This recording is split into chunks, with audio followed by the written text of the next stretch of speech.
The Silk Road, far more than a simple route for commerce. It was a grand corridor of cultural exchange, connecting civilizations from China all the way to the Mediterranean. From religion and art to language, technology, and even cuisine, ideas moved in multiple directions across deserts and mountains, carried by the camel caravans, passed hand to hand in oasis towns.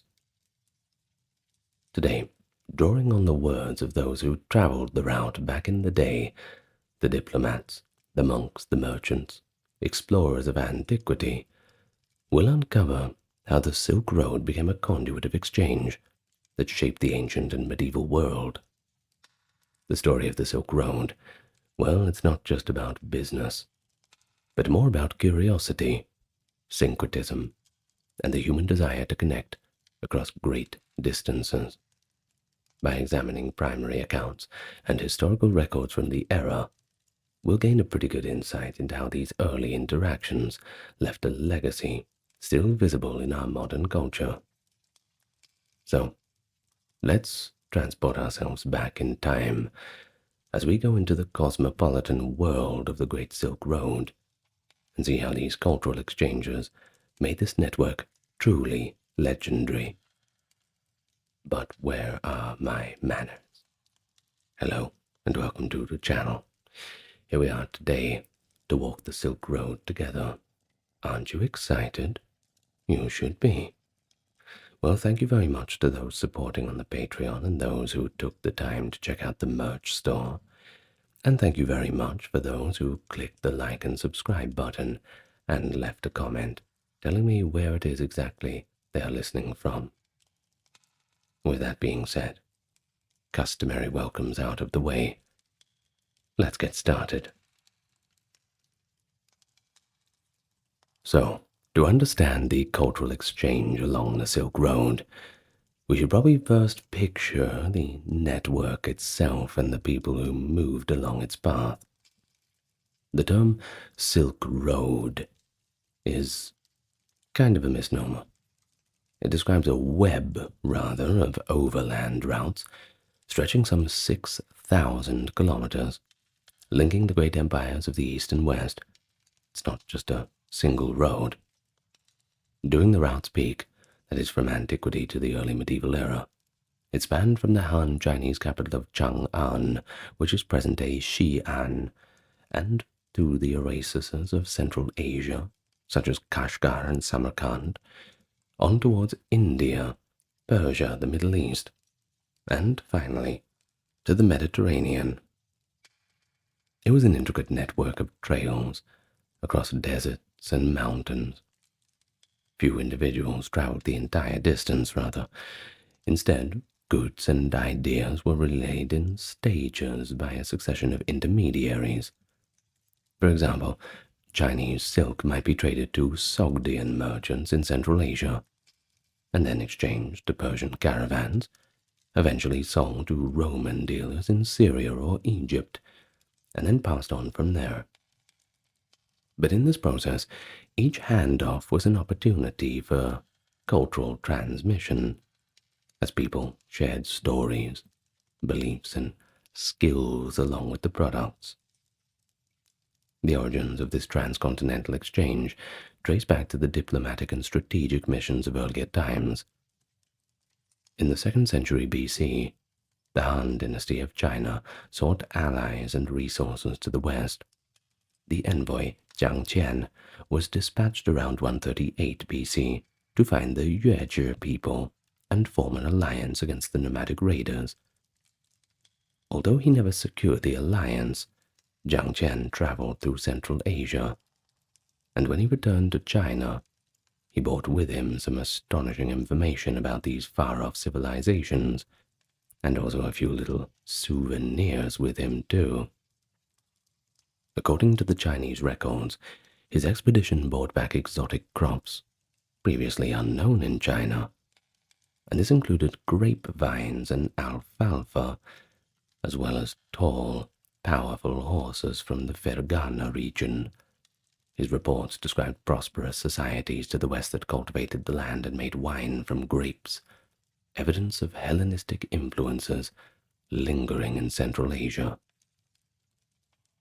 Well, the emperor, that being Emperor Wu of Han, he was pretty fascinated. He honored Jiang Jian, gave him a pat on the head, told him good job, and sent further missions.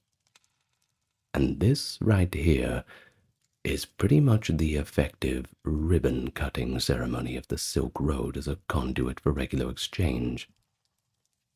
And so, as trade networks grew, so did the cosmopolitan nature of Silk Road hubs. No single empire controlled the entire route. Instead, a patchwork of kingdoms and nomadic peoples made their livelihoods from it.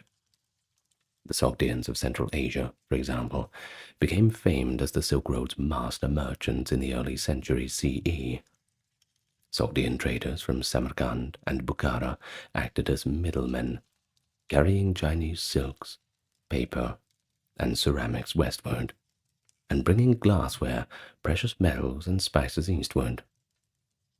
They also served as translators and cultural brokers, often multilingual and able to converse with Persians, Indians, Chinese, and Turks. Ancient letters discovered near Dunhuang, written in the Sogdian language, reveal merchants discussing how war in distant lands has had a bit of a disruption to their business. Vivid proof that events in one region could certainly ripple across the Silk Road. Of course, war always shocks the economy. At caravanserai inns along the way, diverse peoples met. A Persian caravan might share a courtyard with Indian and Chinese merchants, all swapping tales over a nice cup of tea. These stops were melting pots where languages, fashions, and ideas intermixed nightly. At the western end of the network, the Romans, and later Byzantines, knew the Silk Road primarily through the luxurious goods it delivered. Silk, in particular, was worth an absolute fortune. The Roman writer Pliny the Elder, in the 1st century CE, lamented Rome's obsession with imported silk and the drain of gold that had to pay for it. But he marveled that the distant Seres, the Chinese, weave webs like spiders to create this diaphanous cloth, which Roman ladies prized despite its cost. I'm sure that the Chinese silk dealers were the enemy of Roman husbands everywhere. But in general, to the Romans, China was a mysterious source of wonders, just so far away. Still, their appetite for Silk Road wares was insatiable. And by the mid-2nd century CE, direct encounters occurred. The Hohanshu, that book of later Han, records that in 166 CE, a delegation from the Roman Empire, who the Chinese called Da Qin, arrived at the court of Emperor Huan of Han. They brought gifts of ivory, rhinoceros horn, and tortoise shell. They probably got this in India while they were en route, and this was noted as the first official contact between Rome and China. In reality, it was probably a group of Roman merchants posing as envoys, but I suppose they were still Roman. Still, the mere recording of such an event by the Chinese historian Fan Ye underscores how even distant empires grew curious about each other through the Silk Road. And so, by the height of the trade, a vast array of peoples participated in its exchange. Nomadic tribes like the Scythians, Yuezhi, Xiongnu, and later the Turkic and Mongol groups both traded with and at times raided the caravans. City-dwelling merchants from Parthian Persia, the Kushan Empire, the Gupta Indian realm, and countless oasis principalities all took part as well. During periods of stability, such as under the Han and Tang dynasties in China, or later under the unified Mongol Empire, long-distance travel became a lot safer. And of course, that just means that cultural exchange can be accelerated further. Think about it. A Chinese Buddhist monk could venture into India along the protected routes, or an Arab merchant could cross Central Asia under the watch of a Turkic Khan. Each traveler's journey added to the web of cross-cultural contact.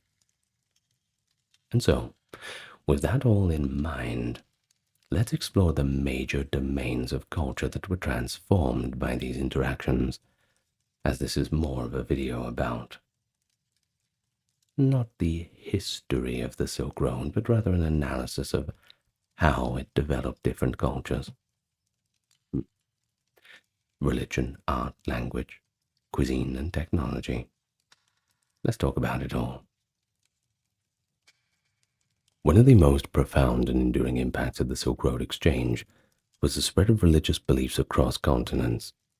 The trade routes doubled as missionary routes, allowing faiths to travel with the caravans. But this is a two-way process. Eastern religions now moved westward, and Western faiths moved eastward. The result was a remarkable religious cosmopolitanism along the Silk Road, especially in Central Asia and China, where temples, monasteries, and shrines of many creeds coexisted and still to this day do. One of the most significant religious transmissions via the Silk Road was the spread of Buddhism from India into Central Asia and China. Buddhism, born in northern India in the 5th century BC, gradually moved north and east as missionaries and merchants traveled. By the 1st century CE, Buddhist teachings had reached oasis states like Khotan and Kashgar, and monks were establishing monasteries along the trade routes. In the 2nd century CE, the Han Dynasty court in China received reports of this new faith. A later Chinese tradition recounts that Emperor Ming of Han sent envoys to India who returned in 67 with Buddhist scriptures and monks, leading to the founding of the first Buddhist temple in China. Now, whether this be legend or fact, it is clear that by the end of the 2nd century, Buddhism had gained a foothold in China, aided by the Silk Road contacts. Foreign monks such as An Shigao, a Parthian noble, and Lokashema from Gandhara were translating Buddhist sutras into Chinese in the Han capital. I can imagine that would be one hell of a job to do that, introducing unfamiliar concepts and enriching the Chinese religious vocabulary. But as centuries passed, Buddhism's presence expanded dramatically. The religion thrived in the Kushan Empire, covering parts of India, Afghanistan, and Central Asia, which actively supported Buddhist art and scholarship. This patronage produced the distinctive Gandhara art, Buddhist statues sculpted in the Greco-Roman style, an early example of cultural blending. Caravans carried Buddhist iconography and text eastward. By the 4th century, whole stretches of the Silk Road were dotted with monasteries that catered to spiritual needs of merchants and provided safe havens for travelers. In China, the 4th to 7th centuries saw Buddhism blossom into a major faith, thanks in part to the Silk Road. Devout Chinese pilgrims even traversed the route in reverse to seek the source of their faith. The monk Fa Xian made a journey to India in the early 5th century, and his travelogue describes crossing treacherous deserts and mountains to reach the holy sites he sought. 2 centuries later, Xuanzang undertook an epic pilgrimage from Chang'an to India and back from 629 to 645 CE, which he detailed in his book, Great Tang Records on the Western Regions. Xuanzang's writings paint a vivid picture of cultural exchange. He recounts the bustling markets of Samarkand, where the Buddhist monasteries coexisted with the Zoroastrian fire temples, and marvels at the sight of the colossal Buddha statues to Bamiyan in Afghanistan. He returned to China with hundreds of manuscripts, directly bringing Indian knowledge to East Asia. Through such journeys, Buddhism was not only transported, but also transformed. As it took root in China, it absorbed the local influences and changed in character, giving rise to schools like Zen or Chan Buddhism that blended Indian doctrine with Chinese philosophy. The flow of Buddhist ideas is one of the clearest examples of intellectual exchange on the Silk Road. But it wasn't just Buddhism. We also had Christianity, Zoroastrianism, and eventually Islam. Christianity also traveled eastward. By the 7th century, missionaries of the Church of the East, often called the Nestorian Church, had journeyed from Persia across Central Asia. In 635 CE, a missionary named Alupen arrived in Chang'an and received the Tang Emperor's permission to teach his religion.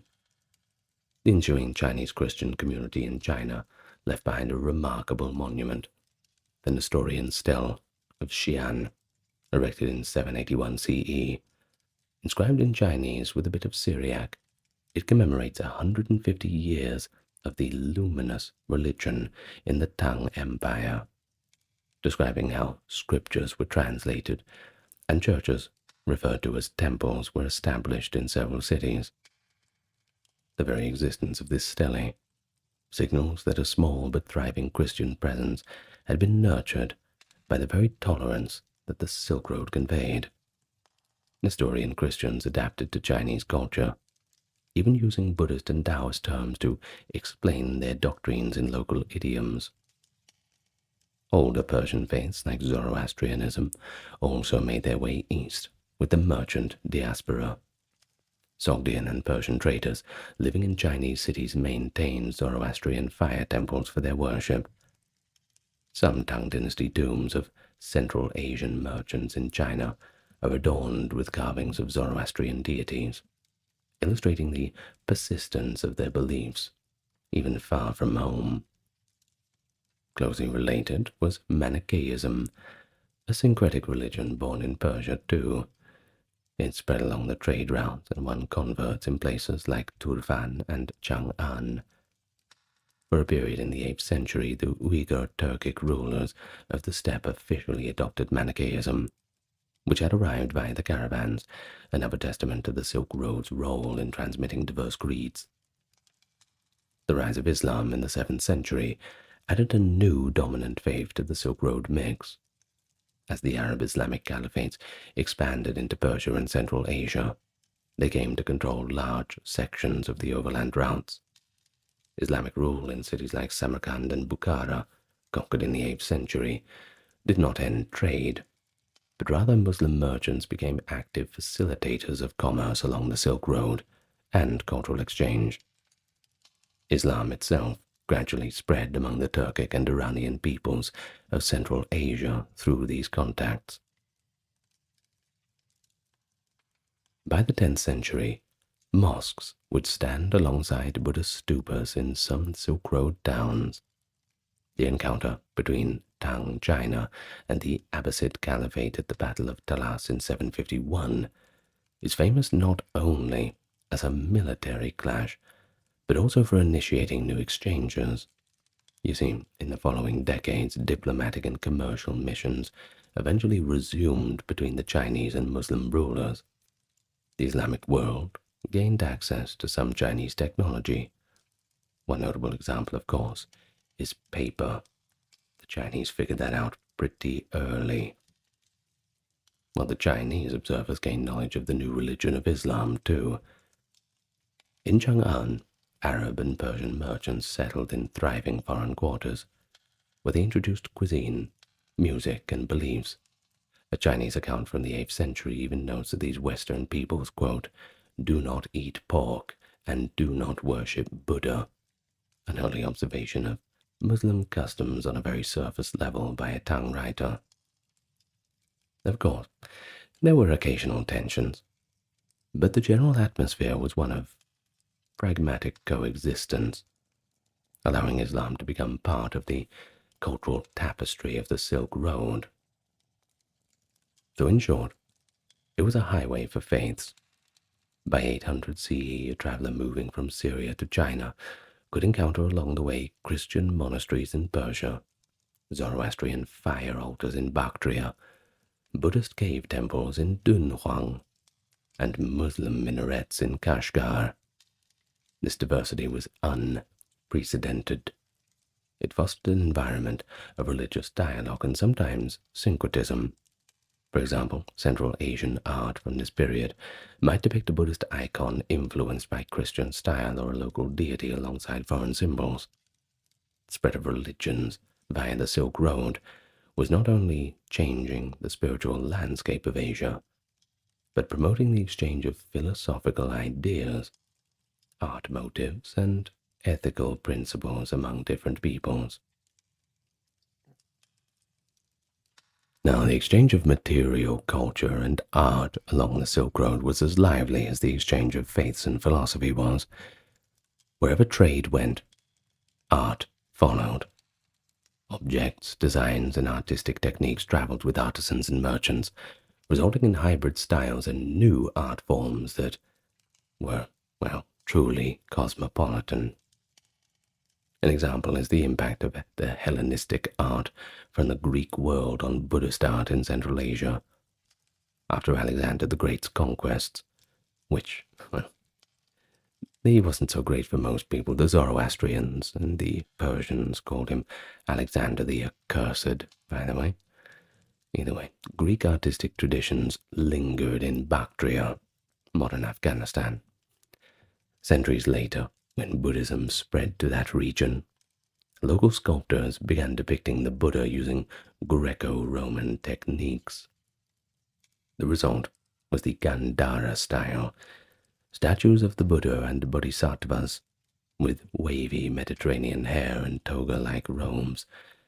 By the way, that word, Bodhisattva, it's kind of like one of the gods that they worship. I'm not very good at defining it, but it's one of the many gods within the pantheon. Now, these early Gandharan Buddhas were essentially a cultural crossover. Asian religious icons shaped by Western artistic realism. And as these images moved east, they influenced how Buddhists in China and elsewhere visualized the divine. Early Chinese Buddha statues from the 4th century show this influence clearly, resembling an Indian Buddha with a hint of Apollo's face. It's really something to marvel at. Visual motifs and decorative designs also migrated. Silk textiles provide a great example. Chinese silk rolls often reached the West bearing intricate patterns, and conversely, Central Asian and Persian motifs found their way into Chinese art. During the Tang Dynasty, 618 to 907, which was a high point of Silk Road exchange and generally a high point of China, well, Chinese art became notably international. Tang nobles wore fashions inspired by Central Asia, for instance, short tunics and boots that came from Turkic styles, and they decorated their homes with imported Western wares. Tang pottery and silk frequently featured motifs like grapevines, lotuses, and winged mythical creatures. Originally, the same ones that had been popular in Persia and India. At the same time, Chinese luxury items like lacquerware and porcelain, very expensive by the way, traveled west and were admired and imitated abroad. They couldn't quite get it right, but they tried to make their own version. Archaeologists have found Tang-era Chinese ceramics as far away as Iraq, and Persian silver plates have been unearthed in Chinese tombs. And that's a two-way admiration, that's for sure. But performing arts, too, they were part of the cultural exchange. Musical instruments and dancers moved along with people. The lute, known in China as the pipa, which is a bit different to our lutes in our imagination for the medieval European viewers. Well, that was adopted from a Persian instrument, the barbat, and has become central to Chinese music. Central Asian dancers and musicians were famous in the town capital too. Historical records describe troupe performances from Sogdia and Bactria, entertaining Chinese courts with lively music, exotic costumes, and new dance forms. In the other direction, elements of Indian and Chinese music filtered into Middle Eastern musical traditions through these contacts. Even architecture did not remain immune. The design of Buddhist religious architecture in China, the multi-tiered pagoda, was inspired by the Indian stupa form, likely modified through what builders saw in Central Asia. Meanwhile, in Western Asia, some architectural ornaments, such as certain tile designs or lion statues, show influence from Chinese art. Artisans themselves sometimes traveled. A glassmaker from the eastern Mediterranean might find a bit of work in a Central Asian palace. Or a Chinese silk weaver might go and teach the craft in a Persian court. Though such hands-on exchanges, techniques like metalworking, painting styles, and textile patterns were shared across cultures. And so by examining the art that does survive from the Silk Road regions, we can literally see the layers of cultural exchange. In the Buddhist cave temples of Dunhuang in western China, for example, paintings from the 8th century depict donors wearing Sogdian-style garments and heavenly figures with Iranian facial features. And in Central Asian ruins, we find murals where East Asian motifs appear alongside Mediterranean ones. The blend was not accidental. It was the direct result of artists drawing inspiration from the cosmopolitan milieu that was all around them.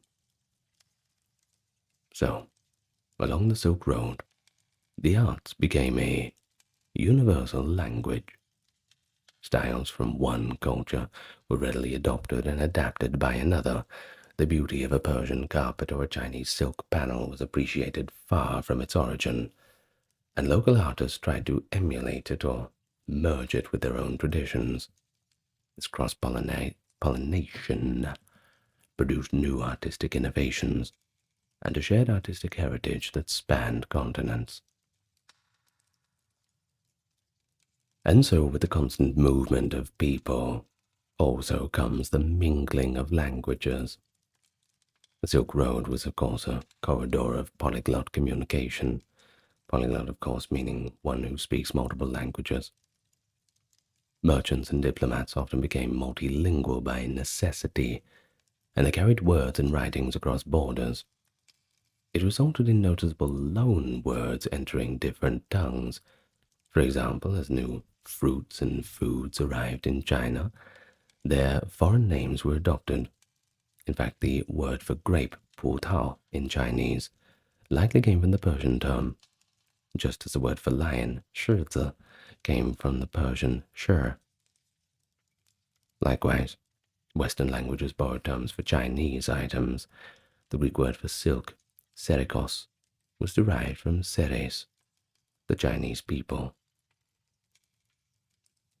Such linguistic borrowings are only tiny clues of contact, but many survive to this very day. 葡萄, of course, is just the main example. More dramatically, entire writing systems were spread via the Silk Road. The Aramaic-derived scripts of the Middle East inspired Central Asian alphabets.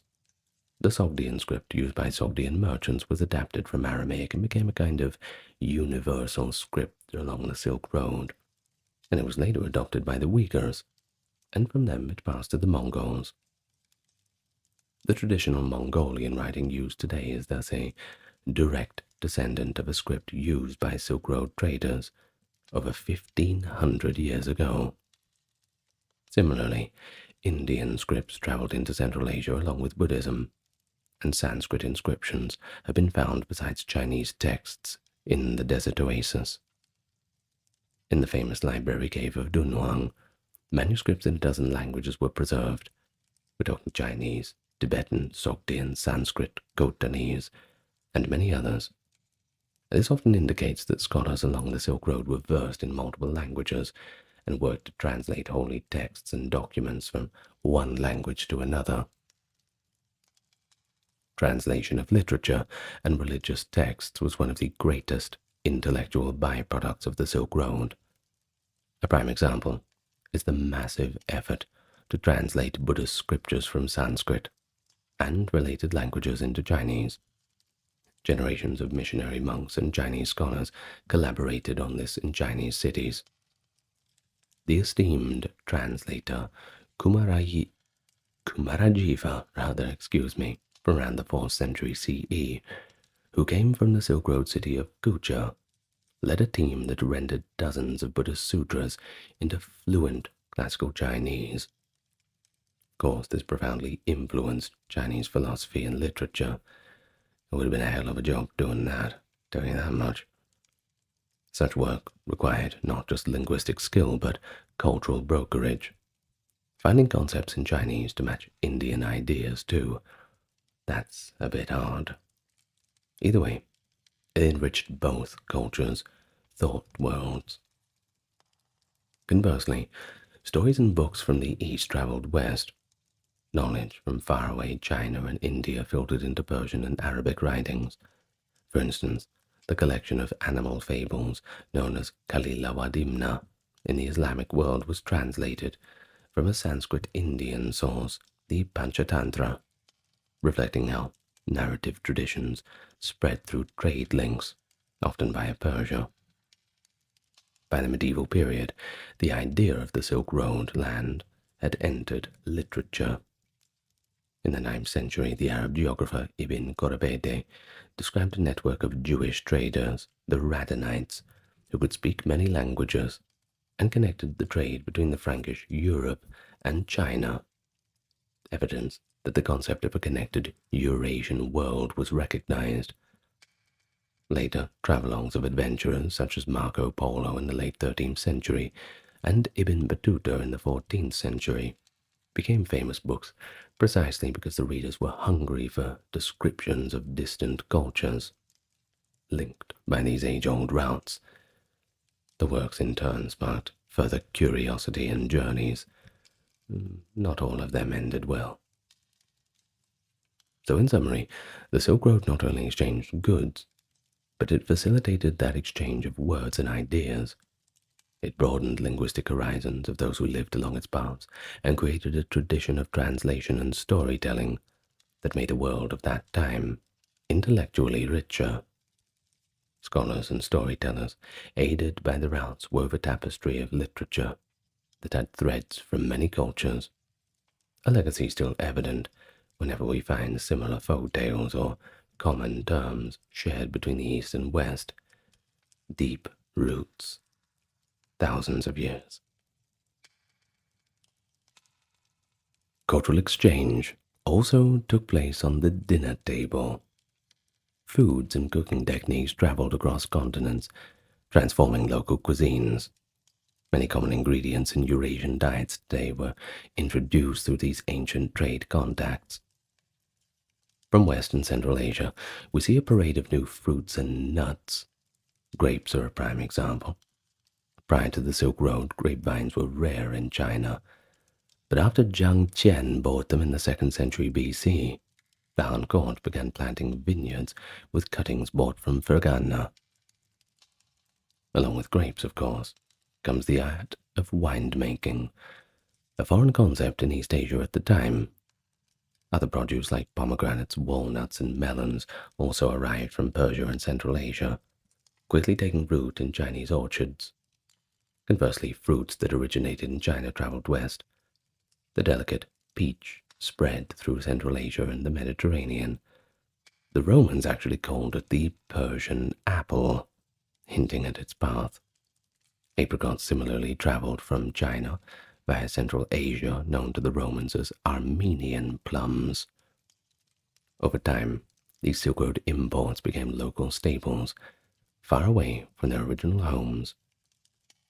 Staple crops and seasonings moved as well. For example, Central Asians introduced China to alfalfa, a highly nutritious fodder for horses that improved Chinese animal husbandry.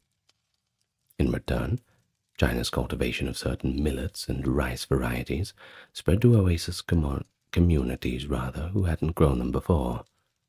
Spices like saffron and cinnamon were traded in small quantities overland, though many spices moved by the sea, allowing Western palates a taste of Eastern aromatics and vice versa.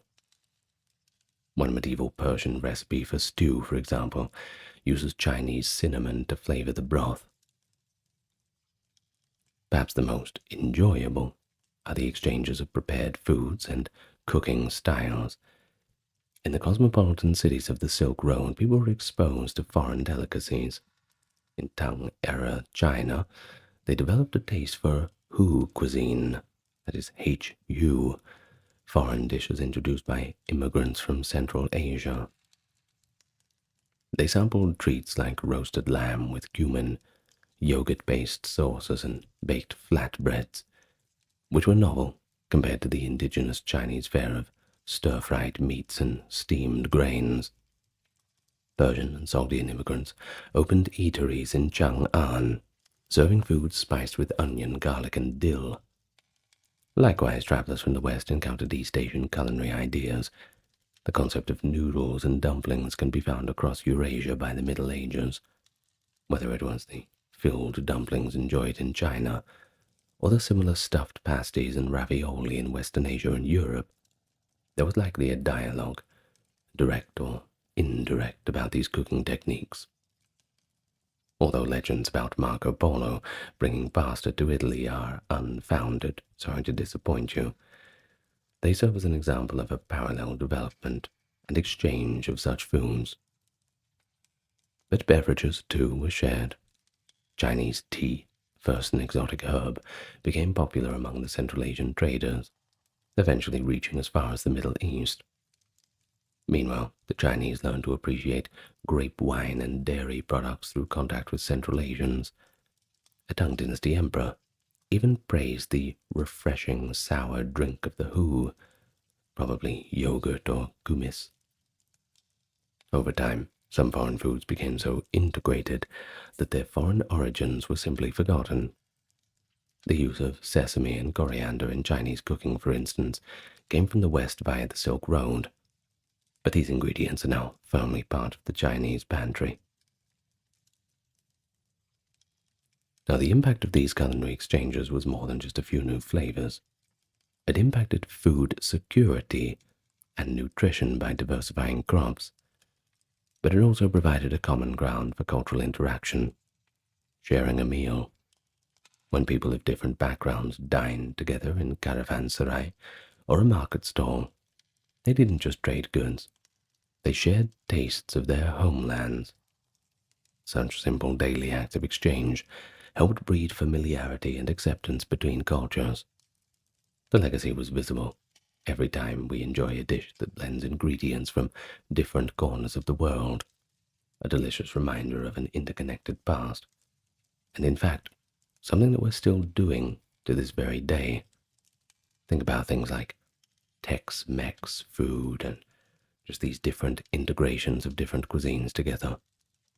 Sometimes for better or worse, but, well, it's all trial and error, and I suppose it's always going to be subjective. But it didn't only carry material goods and art along the Silk Road. It transmitted technologies and scientific knowledge across continents. When craftsmen, soldiers, or scholars traveled or met foreigners, they often exchanged practical know-how. Over time, this led to innovations from one culture taking root in another. The prime example is paper making. It's a big deal. Invented in China during the Han Dynasty, around the 2nd century BC, paper was closely held as a Chinese craft for many centuries. But through Silk Road contact, this revolutionary technology eventually made its way west. A famous story tells us that after the Battle of Talas in 751, when Arab and Chinese forces clashed in Central Asia, Chinese prisoners skilled in paper making were brought to Samarkand. Whether by that event or gradual diffusion, By the 8th century, the secret of paper had reached the Islamic world. The first paper mill in Baghdad was established soon thereafter, and paper quickly replaced papyrus and parchment across the Middle East and later in Europe. This simple material fundamentally changed how knowledge was recorded and disseminated in the West, enabling everything from vast libraries in Baghdad to, centuries later, the printing revolution in Europe. In any case, it was a direct outcome of Silk Road-mediated technology transfer. But of course, another well-guarded Chinese secret was silk production, also called sericulture. For a long time, Romans and Persians craved Chinese silk, but they couldn't quite work it out. In the 6th century CE, the Byzantine Emperor Justinian sent emissaries to uncover the mystery. The historian Procopius recounts that 2 monks who had traveled to the east smuggled silkworm eggs back to Constantinople, hidden in hollow canes. From these eggs, the Byzantines learned how to raise silkworms and real silk, and from there the Chinese monopoly was broken. This dramatic act of industrial espionage, if we can use such terms, I suppose there's no better term for it, shows how far people would go to obtain a valuable technology via the Silk Road. After that point, silk weaving centers emerged in the Mediterranean, illustrating a successful westward transfer of knowledge, albeit a very sneaky and underhanded one. Military and maritime technologies also spread in both directions. The simple stirrup, invented in Central Asia, or perhaps China, made its way to Europe by the early Middle Ages, revolutionizing cavalry warfare there. Conversely, techniques of metalworking and siegecraft moved eastward. The exchange under Mongol rule of the 13th century accelerated this. The Mongols employed Chinese engineers in the Middle East, introducing explosive gunpowder weapons to Western battlefields, and by return, they brought Middle Eastern and European metallurgical expertise to China. By the late 13th and 14th centuries, gunpowder knowledge had leapt from China to Persia to Europe, an innovation chain spanning the Silk Road. Scientific ideas and discoveries were all shared too. Astronomers, doctors, and geographers benefited from the information flow. Islamic scholars of the Abbasid era, that being the 8th to 10th centuries, gathered texts from Greece, possibly China and India, translating and synthesizing them in centers like Baghdad. Some of the Indian mathematical concepts, such as the zero-based numeral system and medicinal plants they learned about, were transmitted via travelers and merchants from South Asia, part of the extended Silk Road network. On the other side, Chinese scholars during the Tang and Song dynasties showed interest in Western astronomy and geography. They obtained astronomical tables from Central Asia and heard reports of Roman and later Islamic medical practices. For instance, the Tang court established an Office of Barbarian Medicine, which is just fantastic, to learn therapies from West and Central Asia, integrating them with Chinese medicine. Devices like the astrolabe for star observations, originally Greek but improved by the Arabs, were known in China by the 13th century. Such scientific cross-pollination often happened quietly, through translated books or visiting experts, but it still planted the seeds for the future advances in each region. Even statecraft and economic tools traveled the Silk Road. The concept of using paper money was pioneered in China in the 10th to 11th century, and later observed by Marco Polo in the 13th. While it wasn't immediately adopted in the West, the description spread the idea. Systems of relay postal couriers, widespread under Mongol rule, impressed foreign visitors and were emulated in parts of the Islamic world and Russia. In essence, wherever people met via the Silk Road connections, practical knowledge was exchanged alongside goods. Sometimes it was deliberate, That's when one ruler hired artisans from abroad or exchanged scientific texts as a diplomatic gift. Other times it was inadvertent, a caravan driver showing another how to harness a camel team more effectively, or a foreign doctor treating a local patient, and thus sharing medical insights. Over centuries, the cumulative effect was profound. Technologies that originated in one part of Eurasia could end up transforming life thousands of miles away. The diffusion of paper and silk making alone dramatically altered economic and cultural life in Europe and the Middle East. And with countless smaller inventions, the story keeps repeating itself. The Silk Road spurred human progress by ensuring that no civilization's knowledge remained completely isolated, whether they liked it or not, as in the case with the silk smugglers. Innovations could be spread and built upon by others, weaving a shared scientific heritage long before our modern age. And so as we conclude our journey, the magnitude of cultural exchange along the Silk Road becomes strikingly clear. I'm sure you'll agree.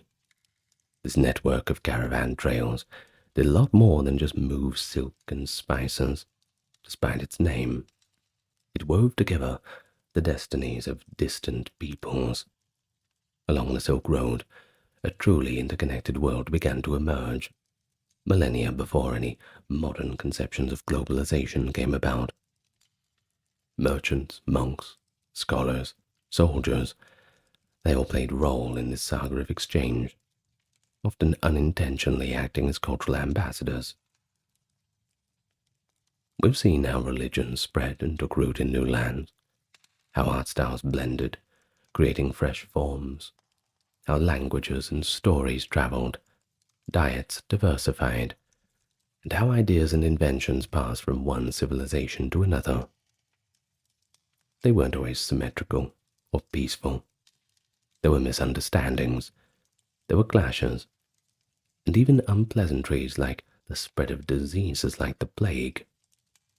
Yet over time the sharing of knowledge and culture generally outlasted these conflicts. The effect was to expand human horizons. People learned about alternative ways of life and thought. It fostered a greater curiosity and sometimes even tolerance. Sometimes. For example, the cosmopolitan cities of Central Asia became centers of learning where scholars of different faiths met. In China, the Tang dynasty's openness to foreign ideas propelled advancements in science and art.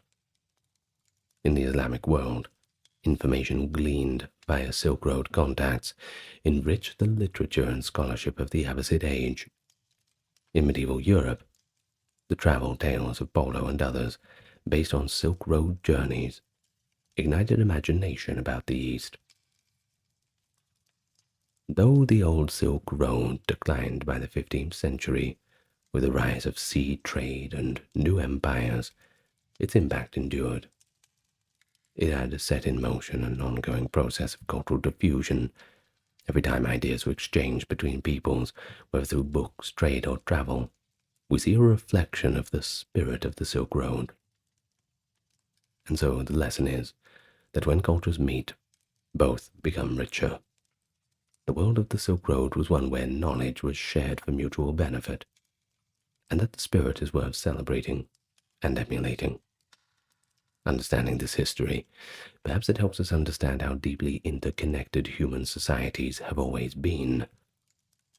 The Silk Road's grand story of cultural exchange shows us how openness to new ideas and cooperation across cultural lines have been powerful drivers of progress and understanding. And that's a truth that is as relevant now as it was thousands of years ago. Thank you so much for listening. The Silk Road, huh? Very cool. Well, that's enough from me tonight. I'm going to thank the top-tier patrons and supporters: Dark, Kimberly, Christine, Sally, Ember, Susan, Cameron, Legitimus, Gary, Charlene, Lynn, Therese, Katiana, Nicholas, Ulfenir, Alexander, Charles, Christine, Dr. Neuronerd, Aaron, Jaden, Jim, Jeffrey, Jessica, Madeline, Melissa, Orthodox Review, Scott, Star Factory, Shell, Wendy, Josie, Sarah, Ryan, Thor, Cameron, Stefan, Kevin, HMSHH, Crystal, and Talvery. Thanks so much. And I will see you all the next time you feel like coming back. That's the beauty of it. It's all up to you. But you know I'll be here, making the videos. As always, lots of love to you all, and good night.